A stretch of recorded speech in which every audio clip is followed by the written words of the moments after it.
کوفہ 3 طبقوں میں تقسیم ہو گیا. مولا امیر المومنین جب پہلی جنگ کرنے کے لیے گئے, اب جو محبان علی تھے وہ اول دستے میں لڑ رہے تھے, اور علی جنگ کی حکمت عملی بھی ایسے بناتے تھے کہ امیر المومنین ہمیشہ اول دستے میں اپنے محبت کرنے والوں کو رکھتے تھے جن پہ یقین تھا کہ ان کے پاؤں نہیں اکھڑنے.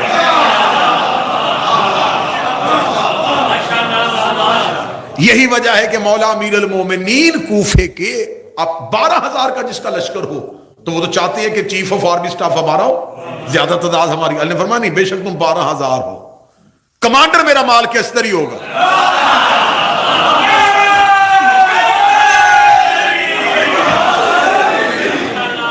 مال کے استر صفی اس انداز سے بناتے تھے محبتوں کے لحاظ سے, اور مولا امیر المومنین کے ارد گرد جو پہرا ہوتا تھا وہ صرف علی کے بیٹوں کا ہوتا تھا.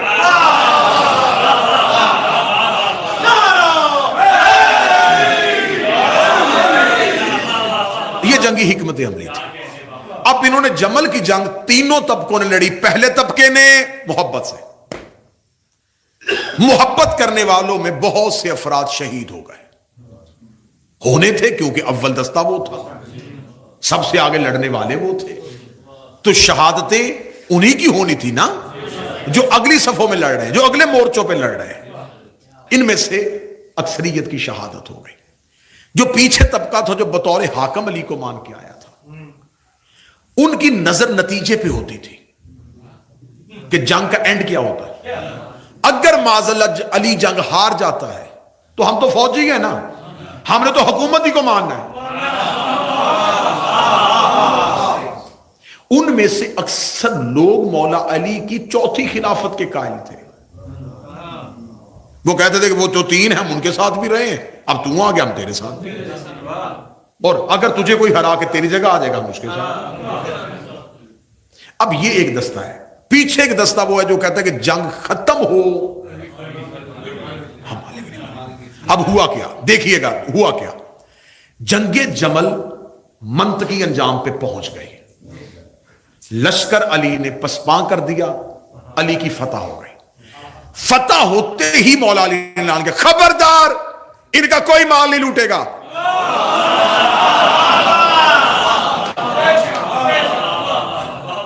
ان کا مال کسی نے نہیں لوٹنا. جو زخمی ہے اس کا علاج کرو, جو پیاسا گرا ہوا اسے پانی پلاؤ, جس کے پاس سواری نہیں اپنا گھوڑا دو. اونٹ کی ٹانگیں کٹ گئی ہیں, گھوڑے میں بٹھا کے محمد چھوڑ گیا.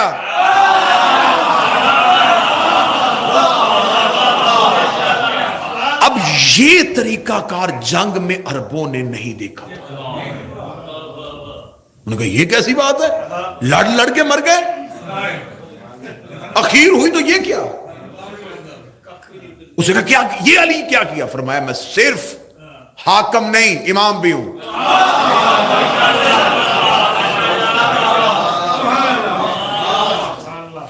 جمل منطقی انجام پہ پہنچی, مال غنیمت نہیں آیا.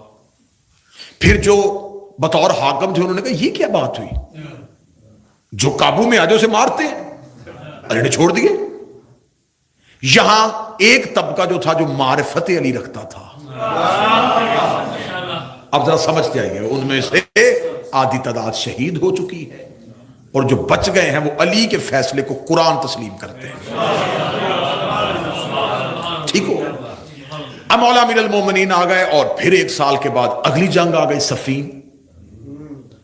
اب جب صفین میں پہنچے تو اب جنگ بالکل منطقی انجام میں تھی, تو علی ہی کے لشکر سے ادھر سے پتہ چل گیا. اب جو ادھر لشکر میں انہیں پتا تھا کہ جنگ جیتے ہارے, تو یہ بھی کیونکہ مسلمانوں سے, تو اس کا بھی جمل والا حال ہوگا. تو ابھی جب جنگ بالکل اخیر میں پہنچی تو ادھر سے 1 لاکھ دینار ادھر آ گیا. جو انہوں نے لڑنے کے بعد ملنے کی آرزو تھی وہ پہلے ہی ہو گیا. 1 لاکھ دینار کا آنا تھا, یا محمد بن اشد 10,000 کا لشکر لے کے علی ہی کے دستے سے نکلا.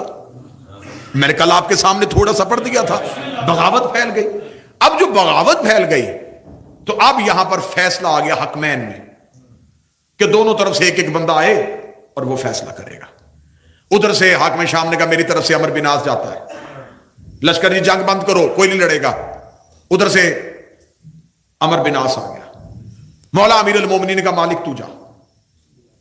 علی نے مال کیسر کو اٹھایا تو اسی طبقے نے، میں نے اس لیے آپ کے سامنے تھوڑی سی محنت کر کے طبقے پڑھے، انہی دو طبقوں نے کہا اگر مالک کیسر چلا گیا تو یہ تو علی کا بالکل ذاتی، علی کا دایاں ہاتھ ہے، تو اس کا فیصلہ بھی وہی ہوگا جیسا علی فیصلہ کرتا ہے. تو ہم نے تو فیصلہ کرنا ہے اپنے آپ کو سامنے رکھ کے کہ ہمارے لیے کیا بہتری ہے. انہوں نے کہا نہیں نہیں نہیں، ہم مالک نہیں جانے دیں گے، ابو موسیٰ اشعری سے جیسا اچھا بندہ کوئی نہیں. میں نے کل آپ کے سامنے پڑھ دیا ابو موسیٰ اشعری کا کردار، جعلی مقدس، جھوٹا عبادت گزار، رات عبادت میں گزارنی، دن روزے میں، عبادت کا روب دکھا کے بندوں کو علی سے ہٹا رہا تھا. ایسے کردار ہر دور میں ہوتے ہیں.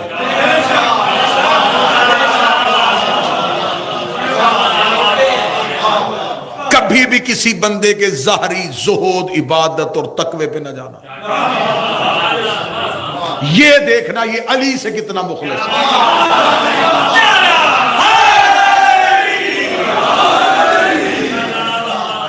بھائی ہم نے کردار پڑے ہوئے ہیں تاریخ میں. ابو موسیٰ اشعری راتوں کو عبادت، دن کو روزہ، ٹوٹی ہوئی چپل، پیبند لگے ہوئے کپڑے، ہاتھوں میں تسبیح، اللہ اللہ.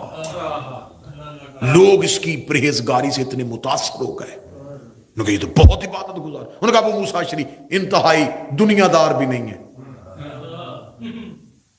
جو ہی انہوں نے کہا ابو موسیٰ اشعری سے بہتر کوئی نہیں ہے، امیر المومنین خاموش ہو گئے. امیر المومنین کا تم نے جیتی ہوئی جنگ کو پلٹ دیا ہے. جو ہی ابو موسیٰ اشعری پہنچا تو اب دونوں طرف سے اتنا شور مچ چکا تھا کہ امیر المومنین کا فیصلہ رمضان تک معلق، رمضان معطل کرو، رمضان کو فیصلہ ہوگا، چلو لشکر اپنا اپنا واپس جائے، رمضان کو حکمین فیصلہ کریں گے اور پھر یہ جس کو ٹھیک کہیں گے خلافت اس کو دے جائے گی. اب یہ تو لشکر ٹوٹا ہوا واپس آ رہا تھا، آپ کیا سمجھتے ہیں کہ یہ بھی دل میں علی کی محبت لے کے آ رہا تھا؟ انہیں کہا لڑے، اخیر بھی یہ کیا ہو گیا. اب یہ واپس آ گئے. رمضان کو جب دوبارہ دونوں طرف سے فوجیں اکٹھی ہوئی تو عمر بن عاص گیا ابو موسیٰ اشعری کے خیمے میں، جا کے کہنے لگا دیکھ مسلمانوں کا بڑا قتل عام ہو گیا، جمل میں بھی ہزاروں مارے گئے، صفین میں بھی لاشوں کا ڈھیر پڑا ہوا تھا، کیا کر رہے ہیں علی اور معاویہ؟ یہ حکومت کے لیے مسلمانوں کو کیوں مروا رہے ہیں؟ ایسے نہ کریں، ان دونوں کو خلافت سے علیحدہ کر دیں. بزرگ بہتر سمجھتے ہیں کیونکہ میں اس گوشے کو خالی اس لیے نہیں چھوڑنا چاہتا تھا کہ بچے یہاں سے تاریخ میں ان کے ذہن میں گیپ نہ آ جائے، لہذا ان کو ساتھ ملانے کے لیے میں اس کو تکرار کرنے لگا. انہوں نے کہا پھر کیا کریں؟ انہوں نے کہا پھر کیا کرنا ہے، میں معاویہ کو خلافت سے معزول کرتا ہوں، تو علی کو کر دے. ابو موسیٰ اشعری نے کہا تو پھر خلیفہ کسے بنائیں گے؟ اب اس نے دیکھنا تیز کتنا تھا، نام نہیں، شاطر تھا نا، اس نے نام نہیں لیا. کیا لگا کسی پرہیزگار کو دیکھیں گے جو بڑا اچھا عبادت گزار ہو،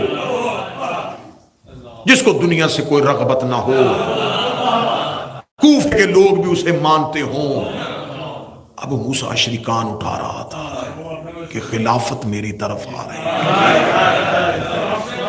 کیا لگا تو ایسا کر سکے گا؟ اس نے کہا پھر کیا کروں، لوگوں کو قتل کرواؤں؟ ہم نہیں چاہتے، لیکن یہ بات صرف تیرے اور میرے درمیان ہے. جو ہی منبر پہ جانے کا وقت آیا تو امیر المومنین نے اپنے سپاہی سے کہا ابو موسیٰ اشعری سے کہے کہ پہلے تو بول، پہلے اس کو بولنے دے، عمر بن عاص کو پہلے یہ بولے گا. جب کہا نا پہلے اسے بولنے دے، تو علی کے سپاہی نے آ کے ابو موسیٰ اشعری کے کان میں کہا کہ علی فرما رہے ہیں کہ پہلے تو نہ منبر پہ جانا، پہلے اسے جانے دے. اس نے عمر بن عاص سے کہا چل علی کا حکم آ گیا، پہلے تو بول. اس نے کہا آپ جیسے بزرگ کے ہوتے ہوئے